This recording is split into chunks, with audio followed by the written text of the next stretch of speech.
I'm Scott. I'm Bill. And we're the Trade Guys. You're listening to The Trade Guys, a podcast produced by CSIS where we talk about trade in terms that everyone can understand. I'm H. Andrew Schwartz, and I'm here with Scott Miller and Bill Reinsch, the CSIS Trade Guys.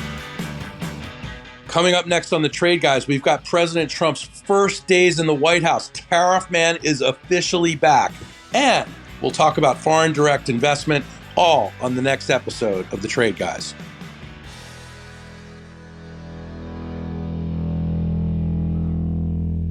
Trade Guys, we are back. And guess what? This is our first podcast with Tariff Man back in office. He's been back for a couple days. And I have a lot to ask you guys. What have these first couple days been like to you? They certainly have been energetic. Well, it's always good entertainment. Probably the most you can say about it. It's lulled a lot of people into a false sense of security, I think. A lot of people, particularly foreigners, were expecting the worst on day one.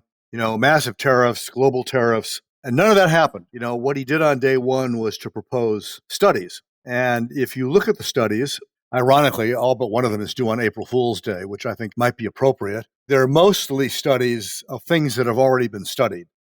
Causes of the trade deficit, considering modifications to the anti-dumping and countervailing duty rules. There's lawyers out there that are drooling over this. There's been a body of proposals to fix that for decades. No shortage of people with ideas on that one. Reviewing existing trade agreements, that's what they were probably going to do anyway. Studying how to counter currency manipulation, how to deal with counterfeit products. None of this is new stuff. There's one on China's compliance with existing trade agreements, and then another one related to, overall trade relations with China. I mean, for that, they can just cut and paste what Ambassador Lighthizer did in 2018. So they're comprehensive. And as I said, I think they lulled people into a false sense of security because that's not the end of the story. And it was immediately obvious that it wasn't the end of the story, even that evening, when he talked a little bit about the global tariff, the 10 or 20% one. He was asked about it while he was signing other executive orders and said, we're not ready to do that right now. So I don't read that as we're not going to do it. I read that as we're going to do it later. And I think what you will see is that one of the studies on the causes of persistent trade deficits and implications of those deficits on U.S. national security, what you will probably see is a recommendation for rebalancing tariffs in order to reduce, if not eliminate, the deficit. And that will then become his justification for what he wants to do anyway. So I would say, don't hold your breath on this because you'd be holding it till April 1.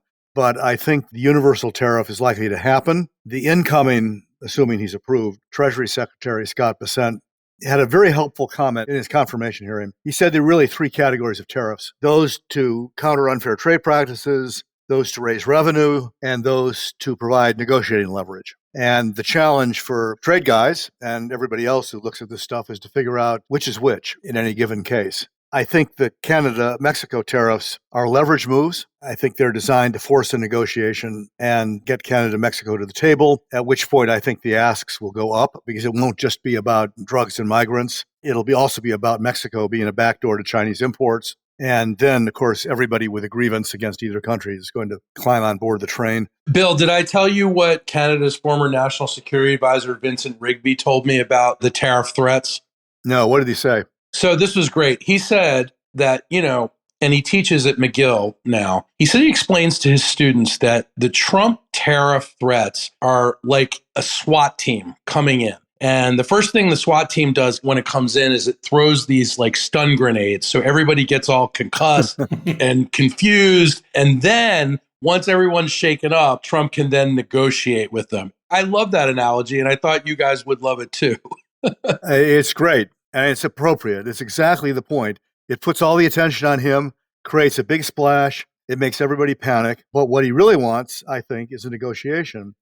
Now, footnote, how that plays out depends on the other guys. It depends on what the Canadians and the Mexicans do. If they stiff him, then I think he'll go ahead with the tariffs. But starting a negotiation is not a big cost move, and they were going to have to do it in 2026 anyway, under the terms of the USMCA agreement. So, agreeing to talk is never a stretch. So I think they agree to talk. Then we'll see what happens. It won't be an easy negotiation. He'll have a lot of demands, and we'll see. But I think it begins as leverage.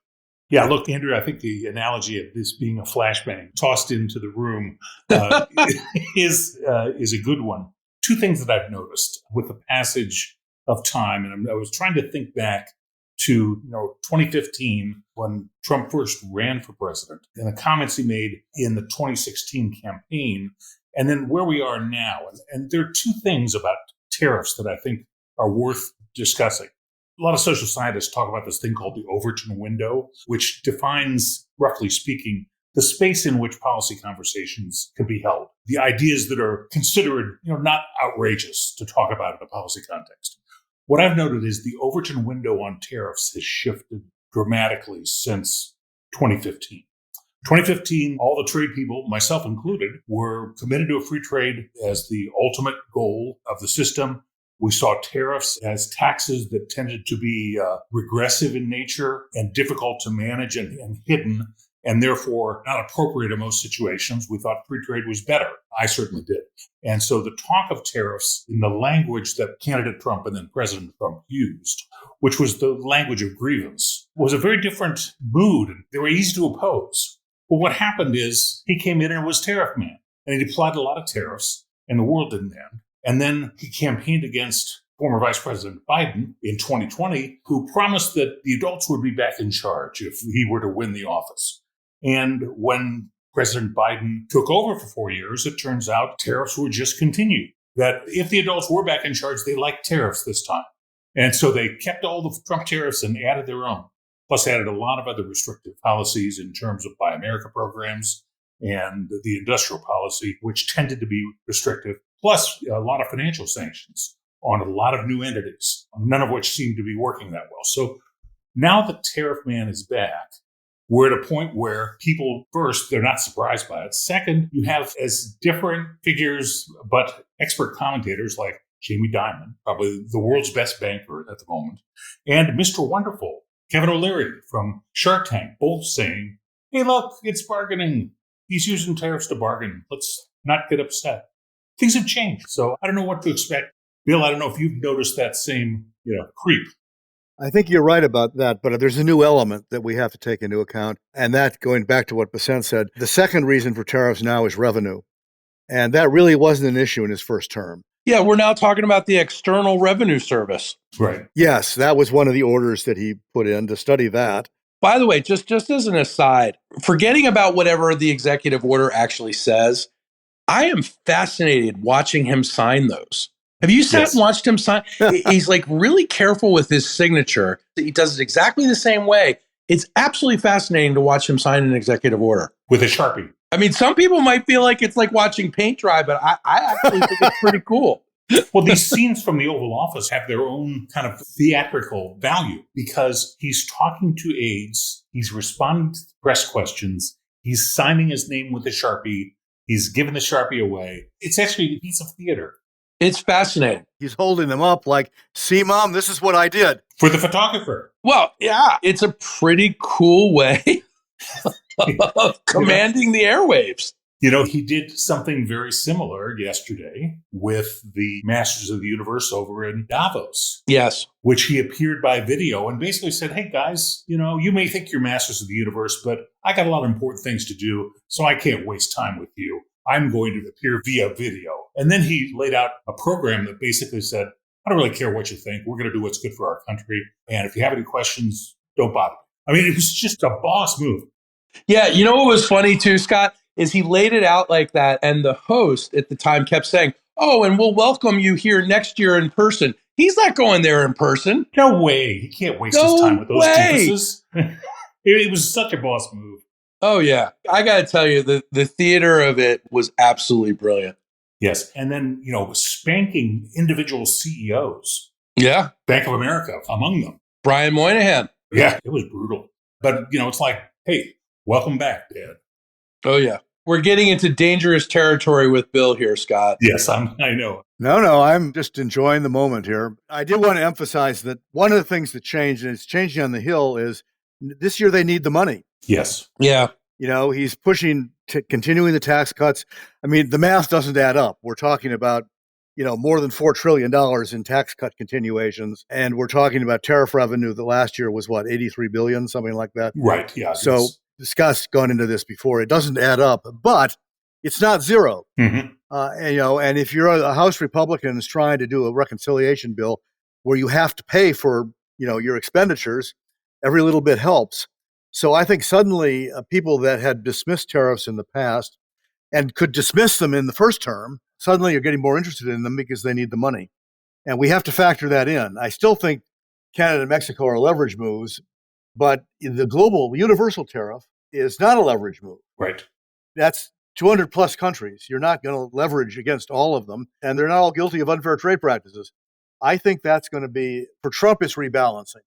Part of the victimization grievance narrative that Scott alluded to is that his predecessors stupidly in the 50s and 60s lowered our tariffs unilaterally to assist in the reconstruction of Europe and Japan. This is not historically accurate, but that's what he thinks. And that what the United States needs to do is to rebalance that imbalance, that we've been at a disadvantage ever since because we did something stupid. And now these other countries that have rebuilt, have reconstructed, and are prospering are taking advantage of us. That's his narrative. And he wants to put this in for rebalancing reasons to raise our tariffs to their levels. He'll also say that, if they lower theirs back down, we can lower ours, but ours go up first. But I think you've got people on the Hill saying, 10%, 20% on everything, that would bring in a lot of money. Yeah. And we should think about that. And Bill, you're talking bipartisan here. There's a lot of people who think that. Yes, whether it's a majority or not, we'll see. The interesting thing, these things have traps, as they go along. And just to change the subject a tiny bit, he's debating whether to put a 10% tariff on China. And at the same time, you've got bipartisan support in the Congress, particularly in the House, for a bill that I think we've discussed before that would take away China's most favored nation status, its favorable tariff status. That would violate our WTO obligations, et cetera, et cetera, et cetera. And the current version of the bill apparently would not just reimpose Smoot-Hawley tariffs on China, but in fact would raise everything on China to 100%, which would prohibit most trade and not raise much money. But the interesting thing about this is bipartisan. I think it has some legs. It may actually move in Congress. And at the same time, you've got Trump starting to talk about, maybe I should go see Xi Jinping and make a deal. He was invited to go to Beijing. He talked to him on the phone. Xi sent his vice president, who met with Vance over the past weekend. You can see the things lining up here. He's going back to the I'm the deal maker phase. That happened in 2018 and he got played. And I think the same thing will happen again. But you know what, though? We can quote the Who. He won't get fooled again. Right. Wait and see. She won't get fooled again, that's for sure. But the interesting thing will be what happens if Congress passes this bill. If he signs it, that's going to kiss any possibility of a deal goodbye. If he doesn't sign it, he's going to irritate all his supporters. So where's his leverage? This is a president who gets up every morning and asks everybody, where's my leverage? Where's his leverage here? Well, I think not so much leverage. I think he'll quietly tell the House advocates of this just to cool it for a while we see how the other thing plays out. With the leverage on China, I think he got the message. And people, my colleagues here at CSIS have actually had conversations about this with the Chinese.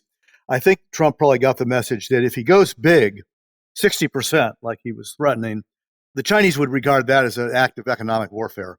Yeah. And that would really cripple the relationship going forward. Even though we could certainly view their economic coercion as an act of economic warfare. We could, yes. But if you want to be the big deal maker, you don't torpedo the negotiation before it begins. And 60% would do that. I think he's assessed that 10% probably wouldn't do that, but would send a message. But you're onto something, Bill, in that strategically, I think he thinks China is where bargaining can happen. He thinks there's space for bargaining. He wants to talk to him. He wants to be the deal maker. But also keep in mind that we've talked about it on the program before. China for a big economy, has a relatively small consumer component. Internal consumption of Chinese-made goods within China is much lower than the comparable figure for the United States. And so China is vulnerable to a U.S. downturn. In fact, the U.S. economy stopped buying all the stuff we're buying from China. It's China's factories that lay people off, not U.S. factories. This is one of the dynamics that he's well aware of. So I think there's a bargain to be had. I don't know if it's with, across the board tariffs or if that's just an attention getter. But I do think strategically he wants to bargain. At the same time, I think strategically he's tired of soft power in the Western Hemisphere and is looking for a reason to bring back hard power, whether it's the talk of the Panama Canal. Yeah, I was going to say, this is Panama Canal stuff, right? Exactly. Well, look, we have had soft power for 30 years now. So really since NAFTA and the trade agreements in the Western Hemisphere, it's hard to say it's working when you look at it. So it's not that he's wrong about this or right. It's just that there's a different strategy. And then on Europe, I think he's just decided we could take Europe's lunch money and move on, which we'll see the beginnings of that trend in the foreign direct investment ports. So there's some different things going on here, different than 4 years ago and different than we've heard from Donald Trump before. Yeah, but wait a minute. What was the purpose of the soft power you're talking about? And what about it didn't work? Well, we were trying to encourage open economies throughout the Western Hemisphere and a rules-based system, and therefore increase trade with the United States. George W. Bush was a major proponent of this and actually sunk a lot of political capital into the trade agreements program that was initially led by Bob Zoellick and then by Susan Schwab and Rob Portman. But the notion was that we would have trade, not aid, in Central America and the Dominican Republic. There was an Andean proposal. Most of our free trade partners are in the Western Hemisphere. But I wouldn't say that didn't work. Well, I think there's disappointment about it. Well, the economies, not all of them, but a number of the economies, I think, have moved more in a market-oriented direction. I would argue that trade has increased with us, not to the extent that was hoped for at the time. You're right about that. Yeah. I think CAFTA has been more of a disappointment than Colombia or Chile, for example, or Peru. That's probably right. But, Cuba and Nicaragua are both not as poor as each other. And we have an embargo on Cuba and a free trade agreement with Nicaragua. So help me understand the difference here. Well, I want to know what Bill thinks about the Panama Canal. Oh, it brought back a lot of memories because I actually worked on the treaty when I was working in the Senate. Oh, yes. And I went with a Senate delegation to Panama to look at the canal. It's pretty awesome. I've been there a couple times. Canal's amazing. Yeah. We met with the dictator of the moment, Omar Torrijos, at his beach estate. It was almost comical because this was a big Senate delegation. I think there were 10 or 12 senators and a boatload of staff. And we landed in Panama City. And Torrijos was not in Panama City. He was at his beach estate in the northwestern part of the country on the Pacific coast. So we had to fly up there. They commandeered the entire Panamanian Air Force, which was 2 planes. And that didn't fit the delegation. So a bunch of us, including me, had to fly in these little private planes, 4-seaters, bumping along up the coast. And we all landed in this field. And Torrijos was there to greet the senators. And literally, he marched them into town. They had this little parade and marched into this tiny little town. And they were going to have a flag raising ceremony on the town hall. The flag got stuck halfway up. And some 11-year-old kid had to shinny up the flagpole to loosen it. Oh, my God. And went off to the beach to meet with Torrijos, and the beautiful beach. And I was kind of wondering, there's nobody on it. And then I saw the armed guards with machine guns at both ends of the property, making sure there was nobody on it. Yeah. But it was the one thing that Carter handled well with the Congress. And that's another story that would take up too much time today, but he did it brilliantly. And it was the only thing I think that he did well with the Congress, and it had its mistakes. But you had a situation where I think most of the senators felt that it was the right thing to do. There was the Jesse Helms school thought, which was mostly, we stole it fair and square and we're going to keep it. But most of them thought it's time, it's the right thing to do. But they had overwhelming negative responses from the public. I was working for Senator Hines at the time. We got more mail on that, and it was all against than anything else. And this is one of the things that, Trump has brought up. Like, to this day, a lot of Americans are like, well, why did we give this thing back? Mm-hmm. Well, the answer was simply, it was the right thing to do. And the issue became, can we build in protections to make sure that the whole thing doesn't go south and that the Panamanians mess it up and start doing stupid things? And in fact, I would argue it's worked. Yeah. They haven't done stupid things. They've maintained the canal and they've run it responsibly and they've kept it open to everybody. They haven't played politics with it. And unlike what Trump says, United States are not charged higher rates than everybody else. Everybody pays the same rates. And I think the rates are lower than the Suez Canal right now. They've gone up lately somewhat, but I mean, they're competitive. But, it's hard for me to see this actually happening, and what is he going to do? He's going to invade, send troops down there. But you said their Air Force was 2 planes. Then, I suspect they have more now. I don't think there's any doubt about who would win. But this is a guy who says, I don't want American troops, in other countries. So he's going to start sending them just because it's a small country and we can beat them up. Terrible idea. Well, I mean, look, we want our canal back. Yep, that's right. The one we stole fair and square. We got to move on to foreign direct investment. But before we do, Scott, we got to give a big shout out to the Ohio State Buckeyes who won the Natty. Very, very exciting. Ryan Day gets to keep his job. All of Ohio is happy. What could be better? Yes, there's joy in Buckeye Nation, which I was concerned about for a while, not because I worried about the team. I thought it was a fantastic team. Yeah. But because the fans were starting to act like Cowboys fans. They were worried about everything. They were anxious about everything. It's like, no, Ohio State fans show up for the team. So I hope we're back there. Fascinating piece in the Wall Street Journal the other day about a professor at Indiana who has valued each college football team as if it were on the market. And of course, Ohio State was at the very top. It's worth $2 billion, the Ohio State football program. It's had amazing success. The team has not lost 3 games in a season since 2011. Well, my sons are all very happy. Before we go, guys, there was a really interesting piece in the FT this week. Talked about the U.S. share of global foreign direct investment, that it's increased to its highest level on record from 11.6 to 14.3 from November 23 to November 24. What are the latest trends related to FDI directed to the United States? And what do you guys think is behind this pretty substantial increase? Well, it's the fastest growing and best regulated big economy in the world. And if you look at it, the United States is growing at 2.7%, which is below where we'd like it, but Europe's growing at 1%. Okay, there are reasons to invest in the United States in terms of talent and economic opportunity. The tell for me in that report was that 62% of foreign direct investment last year came from Western Europe. So what's happening at the moment, and I mentioned earlier about President Trump stealing Europe's lunch money, what's happening with slow growth in Europe and high regulation and extraordinarily high energy costs. The United States is piece by piece picking up productive assets, and they're being invested in the U.S. And if you look at the plan that Treasury Secretary designate Bessent put together, the 333, he wants economic growth above 3%. He wants to add U.S. production of hydrocarbons, the share that we consume, up 3% a year.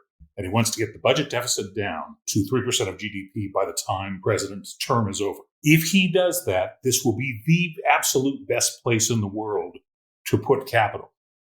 And that's the foreign direct investment story. And it's of a piece with President Trump basically telling the Europeans, hey, if you want to, eat bugs and ride a bicycle, go for it. But we're not playing in that space. We want to drill, and we're going to have cheap energy here. We'll get inflation down that way. We're going to make it easier to build things here. Okay, if you want to regulate to the point where nobody can build anything, go for it. That's not us. And so that's part of this America First agenda. I have no idea if he's going to succeed, but if he does, these trends are going to accelerate. Scott, I want to ask you, you've done a lot of work on the strength of the dollar at CSIS recently. There's a brilliant video series that you host about dollar diplomacy. Are the FDI trends affecting the value of the dollar as well?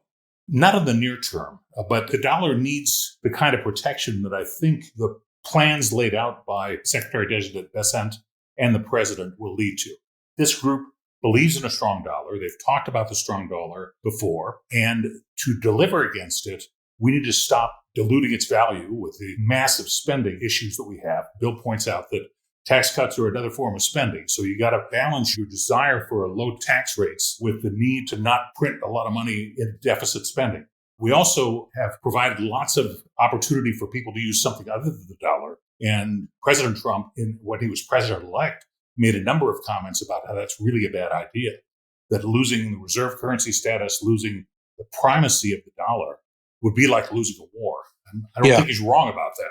So, We'll take our own set of disciplines to keep the dollar where it needs to be. But I do think that's a piece of strengthening the American economy. Bill? Yeah, I just make a couple of points. One, I can't resist pointing out that all the data that Scott presented in the beginning of his comments, all that happened in the Biden administration. Sure. Yeah. This is going on now. Trump has not done anything yet. We can debate whether what he's going to do is intelligent or not, but the good things that have happened that Scott was recounting happened on Biden's watch, and I think he doesn't get nearly enough credit for the economy he created. Not all of the investment, but a lot of it is the result of the industrial policy that he established in critical technology sectors in particular. But more of it, and I think Scott would probably agree, more of it has to do with the overall economic climate, because these are individual companies making decisions. That's right. And he's quite right that, if you're European and you see 1% growth and a lot of regulation, and we here at the Schultz Chair have done a number of papers on EU regulation in the digital trade sector in particular, if you're facing that environment, the U.S. is pretty attractive. The second comment I make is, Trump, he's a good chess player rather than checkers. So he looks ahead, but his window is really the next 3 or 4 years, as long as he's in town. What he is going to do here on the energy side is going to have terrible long-term consequences for my grandchildren. He's going to make climate change much worse. He's going to make cataclysmic weather events more frequent, and he's going to make the world much more difficult for his grandchildren and my grandchildren to live in. I don't think he cares about that. He cares about the short term, and sadly, American voters don't care about that either. They want what's good for them today, and that's what they're going to get. But somebody ought to take the long view and say what presidents really are about is trying to make sure that they turn over the country 4 years later or 8 years later in better shape than they found it, and in better shape for the next generation to come. Well, we will have to see. Gentlemen, as always, great talking to you. We'll be back next week to talk about more trade issues. Thanks so much, and have a great rest of your week. Thank you. Thank you. To our listeners, if you have a question for the Trade Guys, write us at tradeguys@csis.org. That's tradeguys@csis.org. We'll read some of your emails and have the Trade Guys react to it.